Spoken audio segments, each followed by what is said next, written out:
Hi, and welcome to A Place Called Through. We're broadcasting from WYTV7 Christian Broadcasters Network. Today we have with our guest, Miss Laura Goodwin, who's going to share her story of where there is hope. And we talk about a mission of hope. That is the mission of WYTV7 Christian Broadcasters Network and A Place Called Through, where I am your host, Patricia Wade Going. We share these stories of mission of hope to help empower and encourage you. And we do so globally. But it's only done because of your giving. Your charitable giving helps us to travel and share this message worldwide. So we ask you today, please consider to continue giving if you're already doing so. And if you'd like to help us with this mission of hope, please do so by going to WYTV7.org and make your charitable donation. Help us continue on this mission of hope. Today, again, we have with us Ms. Laura Goodwin, who's going to share with us what it means to be a victim and to survive being a victim of domestic abuse, domestic violence. Welcome, Ms. Laura Goodwin, to A Place Called Through. Thank you. I'm actually in the process of changing my name back to my maiden name, which is Mosley, just to distance myself from my former abuser. But I really appreciate you having me. Thank you so much.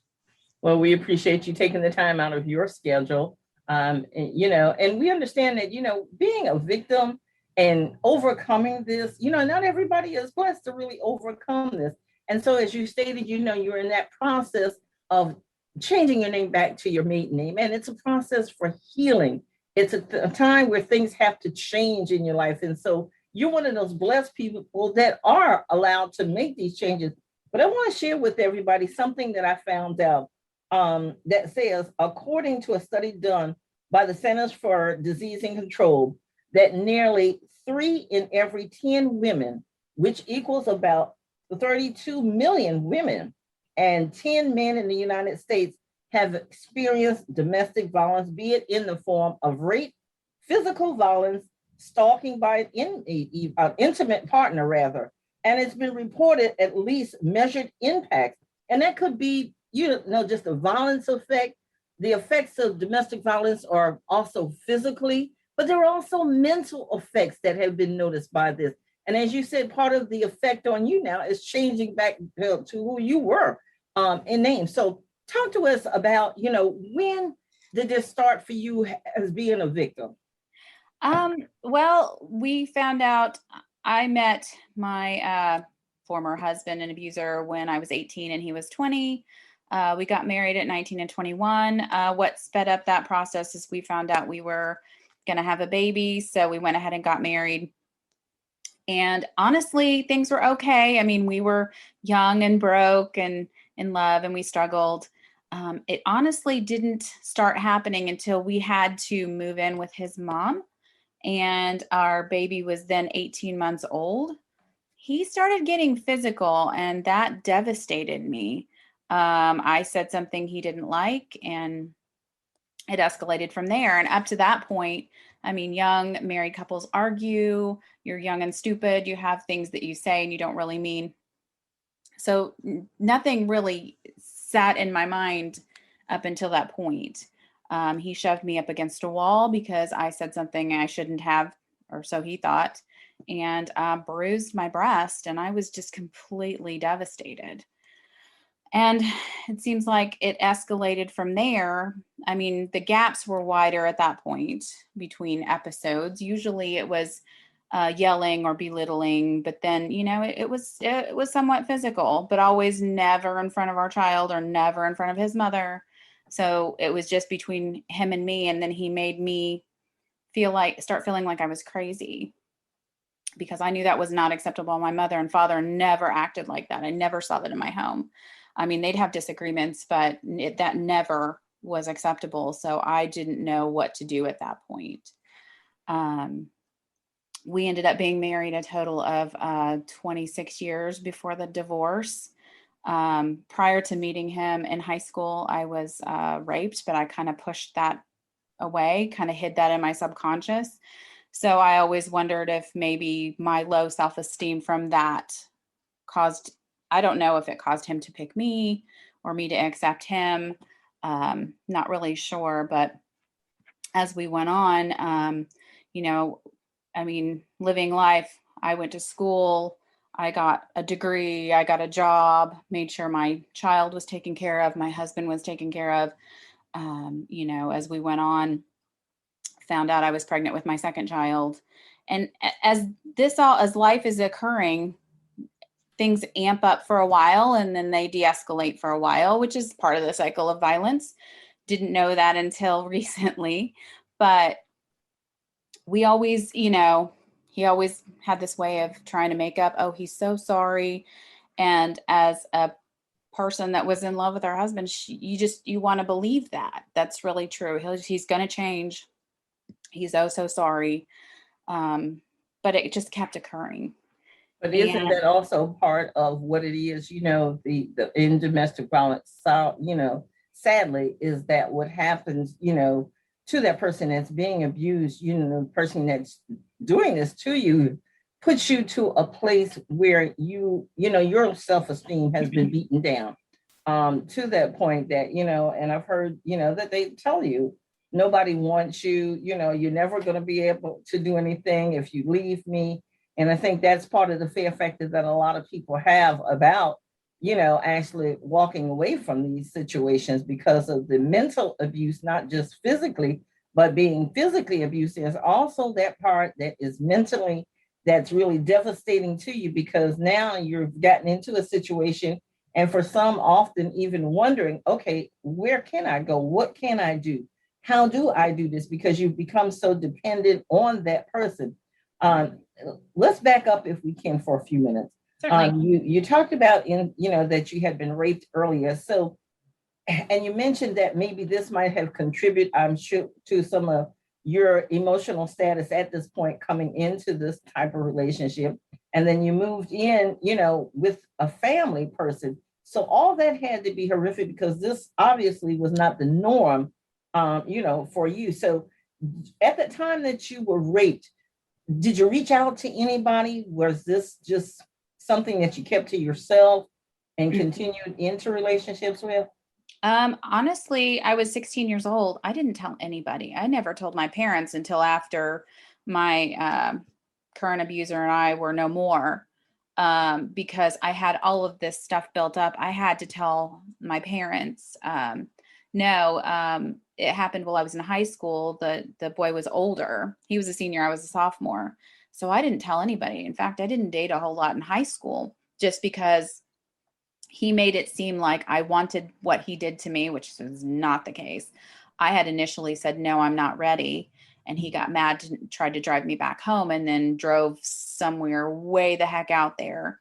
And just, you know, that's where that episode happened. So in order to go forward, I became like the best student I could be and kept my nose in a book and did school activities. And I didn't tell anybody. In fact, so much so that I kind of blocked it out. So I didn't meet my abuser until after, well, I met him my senior year, but I didn't start dating him until after I graduated from high school. And I did that secretly so my parents wouldn't know, because I think subconsciously I knew they weren't going to approve of him.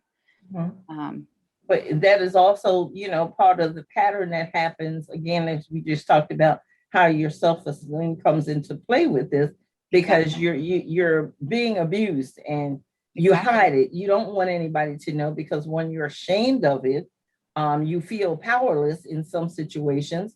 And to let other people know that I'm in this situation, because you've got friends and family looking at you like, okay, well, you know, she's going to be this and she's going to do this. But that solid part inside is still there because you weren't able to release it. And especially at the age of 16, when you didn't feel that comfortable, you know, that you can share this with your parents. And so you've moved on and you've gotten into relationships, you know, and here we go. Here comes the big one, you know. Exactly. You know, you figured, okay, well, I've gotten over this one, and now here we go, and you're feeling defenseless all over again. Right. So, and it started out, I mean, he told me everything I wanted to hear. Of course. I thought our, morals lined up. Unfortunately, that's not quite the case, as I discovered as I, continue to stay married to him. We separated probably a total of 5 times before the final incident. Um, and I think I'd gotten to the part where I'd had my second child. I wanted to go back to school. My path before I met him was I was going to graduate college. I was going to be a journalist, and I changed that a little bit. I turned that into, I wanted to own my own business. And he was okay with that. But then again, he used my education to beat me with it mentally. He was like, if I did something dumb or I guess just not thinking, because your thoughts are not quite as rigid and strong when you're in abuse, then he'd Mhm. go, you have a master's degree, really? You should be better than that. Not when you're being, mentally abused. You don't know which way is up some days. So, as we, continue to be married, I went to I'm Catholic. I was born and raised Catholic, and I went to my church and was told that I needed to pray and I needed to go back and be the best wife I could be. And then he would be the best husband he could be. And clearly the Catholic Church does not understand what abuse is. I did eventually talk to a priest that said I was unevenly yoked, which is probably the best thing I've heard. But, all the praying in the world doesn't make that abuser change, even though we wished that it would. We prayed that it would. I at one point thought that he was just mentally ill, did not know what he was doing. My prognosis now is they know exactly what they're doing. They can turn it on and turn it off exactly for whomever they want to see. And, all this happened behind closed doors. Meanwhile, I had to be my normal outgoing self. I mean, I had, job goals that I wanted to achieve, which would be further the success of my family, and educational goals and things. So after the fact, lots of people were like, oh, I had no idea you're going through that. Well, that's exactly what I wanted. I did not want you to know that I was going through this. It's not And something you want to that's a advertise. typical thing that you don't want anybody. That's why, Right. it's a silent thing. But people that are experiencing it just is such a crisis now. It's really on the rise, even more so now, because of COVID. So Right. people are really, really having to experience this more. But we would really want to encourage anybody that's in that situation. If you know of somebody, get some help. Call 911. You have the national hotline for domestic violence, and that number is 800-799-7233. 1-800-799-7233. Get help. Help is available. Tell somebody what you're going through. Because we've also noted by the Center for Control and Disease, they're saying that domestic violence can be mental, as you've already stated, physically, economically, because you become to depend on these people, or it's in sexual nature. Here we go. Incidents are rarely isolated, but they do happen, and usually they escalate frequently and really severely. Domestic abuse may culminate in serious physical injury, and sometimes it can lead to death. So we encourage you, get that help. Call 911. Remember the National Domestic Violence Hotline. That number again is 800-799-7233. Stay with us. We're going to take a quick commercial break, and we'll be back talking to Ms. Laura Goodwin. Where there is hope, domestic violence, domestic abuse, get the help. Stay back. Stay with us. We'll be there shortly.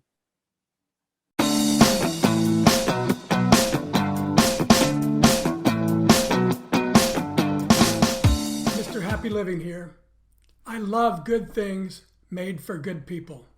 That's why I love Happy Living's online e-course. It's an 8-week-long deep dive into you and the inspired life you want to live.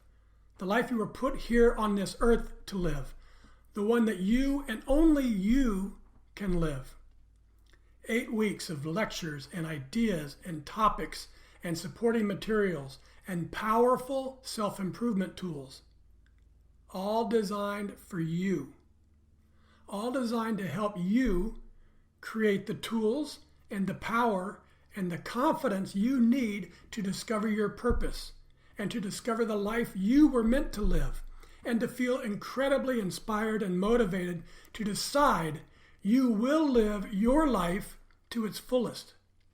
It's all designed to help you create the unique and distinct philosophy of you and your inspired life. Go to happyliving.com, select our e-course, and save $100 with promo code WYTV7. And for every enrollment, I'll donate another $100 to WITV7.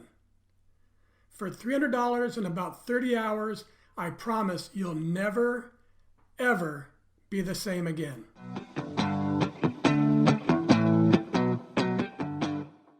To a place called Through, broadcasting from WYTV7 Christian Broadcasters Network. I am your host, Patricia Wade Goings, the host of A Place Called Through.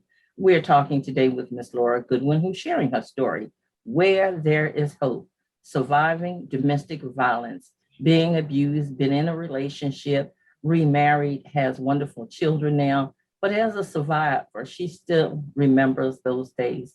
The emotional side of it is life lasting, actually. It doesn't go away. The physical part, many people have even died from being victims of domestic violence. So today we want to continue sharing this story with you, our listeners and our viewers, from Ms. Laura Goodwin, Mosley. I'm sorry. She's actually done something. She has gone back to her maiden name. She's changing herself. She's getting her together. Well-educated, has master's degrees. You know, she's working on herself, and proudly so, because many people who have been victims of domestic violence do not do that. They stay in those situations for fear of leaving, also the fear of being told, nobody wants you. You will never be anything. You can't do it without me. So Ms. Mosley has said, it stops here. I moved on. So we're going to go back and talk with Ms. Laura today. Continuing in her story, she's gotten married, has 3 children, and she's moving on. So take us to this place now, of how you really got to this point that you said, enough is enough. I'm going to be me. Well, we eventually had a 3rd child, and thought it was weird. I had, was changing birth control pills, and that happened just because I was starting into perimenopause. So, he accused me of trying to trap him, which I thought was weird because I was already married to him, but okay. So we had our 3rd baby, and he tortured me through that whole pregnancy, mainly mental, a little physical. I noticed our youngest was a little different. Fast forward, he is on the autism spectrum. So the way that he acted, his thought processes, behaviors, setbacks, they were all different from my other 2. Of course, his dad was like, oh, there's nothing wrong with him. Well, autism doesn't mean there's something wrong with the child. It just means that they have different thought processes. They process things differently. So while that's going on, it's just getting worse. The physical, usually it was always more mental. He went through financial to try and control me. Because I would get, he would lose jobs because of his horrible attitude, and I would have to take on more jobs. I'd have a full-time job and 2 part-time jobs. And I think that kind of scared him. So he started doing like a financial abuse, withholding money from me, stealing money, sabotaging bills. It's mind-boggling to think that that's a type of abuse, but it is. And he spiritually abused me so much that I stopped going to church. I stopped taking my children to church, which I should not have, but being Catholic, he wanted to allude to, my kids started going through the sacraments and wanted to be altar servers, and he wanted to allude to priests doing things that they shouldn't. And I just didn't want the drama. And that's usually when I started shutting down. I'd shut down one thing because I didn't want the drama. I'd shut down another thing. I didn't want to make him mad, didn't want the drama. So, um, the physical just started getting worse because I would shut down mentally. I mean, you get whipped to a point where you're just like a shell of a person. And if you don't do what they want you to do, if you don't say what they want you to say, then it gets physical because that elicits a response. They have to have that interaction, that response. Mhm. It came to the point I didn't dress nicely enough. I didn't wear makeup all the time. And, I would do these things and then it was something else. And I did find comfort in food. So I gained weight. It was just easier to stay fat because when I started having health issues and I'd have to lose weight, then, oh, I'm getting beautiful and sexy for somebody else. I'm cheating. Don't know how many times I was accused of that. Which I now find out that is an admission on their part, because they could do what they wanted, but they didn't want you to do what they were doing. So, I did end up leaving him in 2011. I had to get a restraining order. He got very physical and violent, all because I wouldn't go on vacation with him. I was afraid he was going to take me somewhere and kill me. Mhm. And did I tell him that? No, I just didn't want to go on vacation. I didn't want to leave the house. I didn't want to leave the kids. We eventually got back together. And the final time was in 2017. The day prior, he accused me of cheating. He made me so physically sick. I stayed home from work. I went to the doctor, and when I got back, he confronted me again about cheating, and shot at me with a gun. And hopefully never, ever, it missed me by quite a bit, but when you're in proximity and somebody has a gun pointed at you and they shoot it near you, it's very loud. I still live in my house and it still has a bullet buried in the wall. So, things of that nature, that changes you. The very next day, we were barbecuing outside, and all throughout our marriage, he's been an alcoholic, closet alcoholic. But in the last few years, just was an open drinker, wanted to go to the bar all the time, wanted me to come with him sometimes not. And he still is, unfortunately. But the day that the main incident occurred, he was drunk. He was grilling. I didn't do something, or my friend called to see if I was okay. She kind of knew what he was, like. He took the phone from me and yelled at her, said that, maybe he needed to be with her instead of me, and that disgusted her. So he broke my phone and threw it, and then proceeded to get into a physical altercation with me where he beat me in front of my then 10-year-old son and my middle child. So you said at one point you were living with his mother. Y'all Yeah, were staying with her. we did. What And was we his did get family our like? own What home. kind of family background did he have? Well, his mother was abused by his father. The pattern. So yeah, and she and I became pretty good friends, but there towards the end, she was starting to have some health issues mentally. Dementia, I think, was starting to set in. So she'd often take his side because that was her younger child. That was her youngest child. That was her baby. She had lost her middle child. So I think she felt like she needed to protect him. And that kind of hurt my feelings. But being a mother, I kind of get that too. As far as you want to make sure your child's okay. But I guess I thought she'd kind of sympathize more with me because she'd been through what I went through. Mhm. That would be the obvious thing, yeah, to sympathize with you. But again, she took the side of him, knowing that it was wrong and what she had already been through herself. Yeah, So she did. chose to take the lesser. The effect on this on you said that you have 3 children. How has this been effective on your children? I really think it messes with their thought processes. I always tried to make sure that they were well cared for and well adjusted. And I did a lot of activities with them. I've always been involved in their school and things like that. So I think it really has has kind of maladjusted their thought processes. So, And what is your relationship with your family members? oh, I have a Because very now they know you've been in this. Right. I have a very good relationship. I have always had a good relationship. I just hid it just because I didn't want my parents to be disappointed. Of course, they were like, well, we want you to be safe. Yes, I mean, ideally, you want to marry once, but, if he's making it unsafe, no, we don't. My dad said, you could have ended up dead. And he's right. I could have. Um, so I understand that, you want your children alive and well and safe versus, in any sort of horrible situation they might find themselves in. So yeah, I have an excellent relationship with my parents and my brothers and sisters, and That's good because they're your support systems. And they are, and they've been supportive. They're super supportive.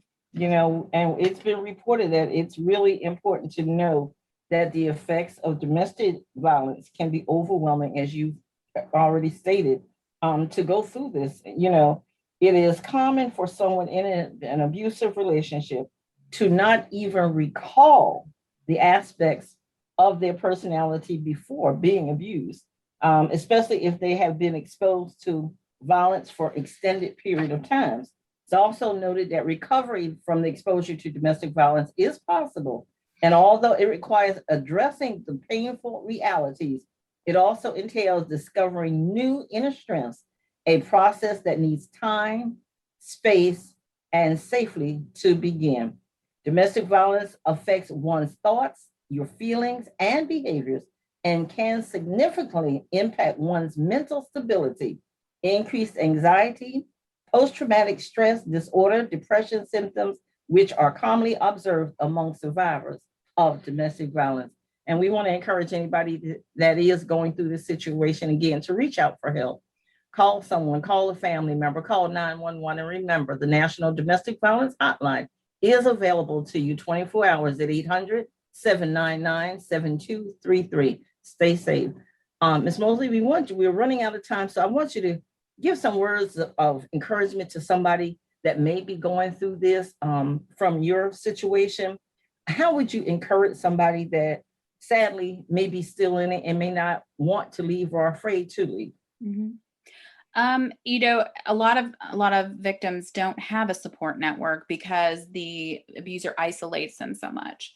I mean, reaching out to the National Domestic Violence Hotline is a good first step. A lot of doctors' offices, you have to go into your appointment by yourself. You can discuss that with your professional. I mean, anytime anybody is going through that, they need to be able to make sure that they're safe, but you have to start somewhere and you have to keep picking away at it, even if it's a little bit at a time. My advice to people that are being domestically abused: mental abuse is horrible. Physical abuse is horrible. I know it heals, but then it can crop up later, which a lot of people don't realize. I know I was strangled, and I know when people put hands on throat, a lot of people think it's choking, it's strangling. I've been strangled. I've been physically abused to the point where I've partially lost hearing. I have a traumatic brain injury. So my thought processes aren't as strong as they used to be.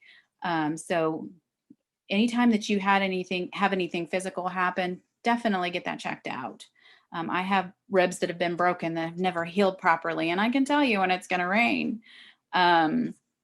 So those things can crop up and cause problems later. So definitely get that checked out. And then when you're getting that checked out, say, look, this was because of domestic abuse. I was abused.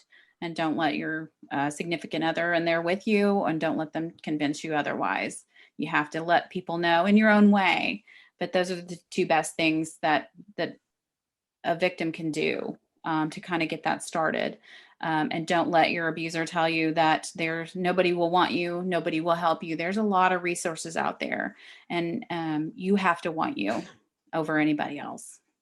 And I do believe that is part of the healing process, that you have to want to be healed.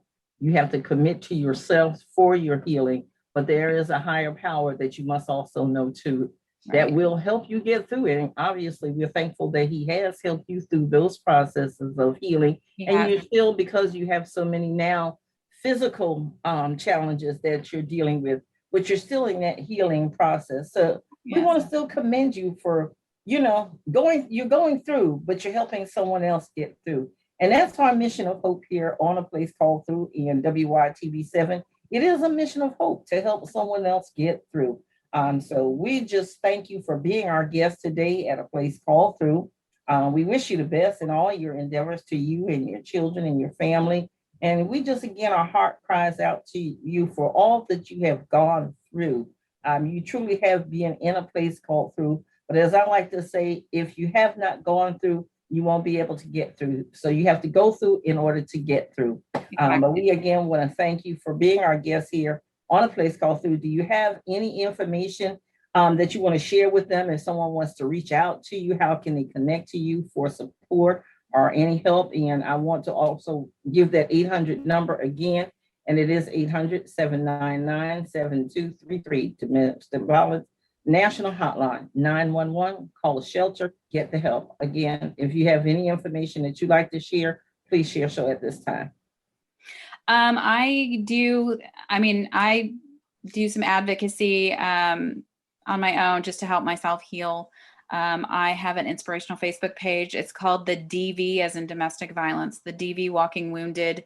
I have a blog that unfortunately I've neglected for a little bit, but I need to get back on that. It is also called The Walking Wounded.